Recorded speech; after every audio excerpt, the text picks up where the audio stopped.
യൂസായ tube കൊണ്ട് ഉണ്ടാക്കുന്ന എന്തൊക്കെയാണെന്ന് നിങ്ങൾ കണ്ടോ? കണ്ടോളൂ. নষ্ট ফেলে দেয়া এই টিউবলাইট দিয়ে তৈরি করা হচ্ছে বক পাখি, মসজিদের মিনার এবং বিভিন্ন ধরনের রকেট। দীর্ঘ 20 বছর ধরে নষ্ট টিউবলাইট দিয়ে বক পাখি, মসজিদের মিনার এবং রকেট তৈরি করে আসছেন সাজ্জাদ হোসেন। তো দর্শক, আজকে আপনাদেরকে এই নষ্ট টিউবলাইট দিয়ে কিভাবে পাখি, ফুল এবং রকেট তৈরি করা হয় তার সম্পূর্ণ প্রসেস দেখানোর চেষ্টা করব। তো ভিডিওটি না টেনে শেষ পর্যন্ত দেখতে থাকুন কিভাবে তৈরি করা হয় এই নষ্ট টিউবলাইট দিয়ে পাখি, ফুল এবং মসজিদের মিনার।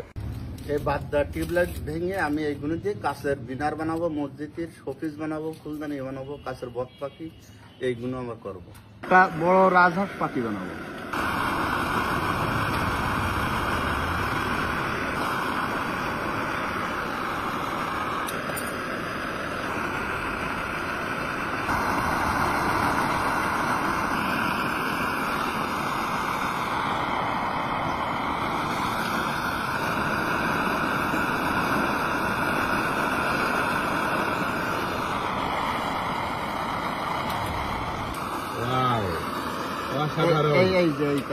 এখন এটা কালার দিলে হয়ে যাবে? হ্যাঁ, কালার দিলে এই কালার হবে। এবার কি মিনার হবে কাকা? এটা মিনার হবে মসজিদের মিনার। জি।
অসাধারণ।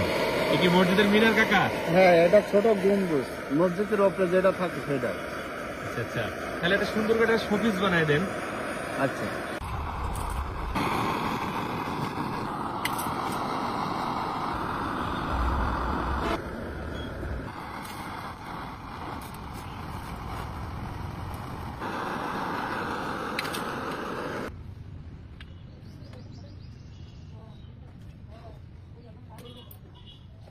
তো দর্শক, দেখতে পেলেন সেই নষ্ট টিউবলাইট থেকে কত সুন্দরভাবে বক পাখি এবং মসজিদের মিনার দিয়ে একটু সুন্দর শোপিস তৈরি করা হলো।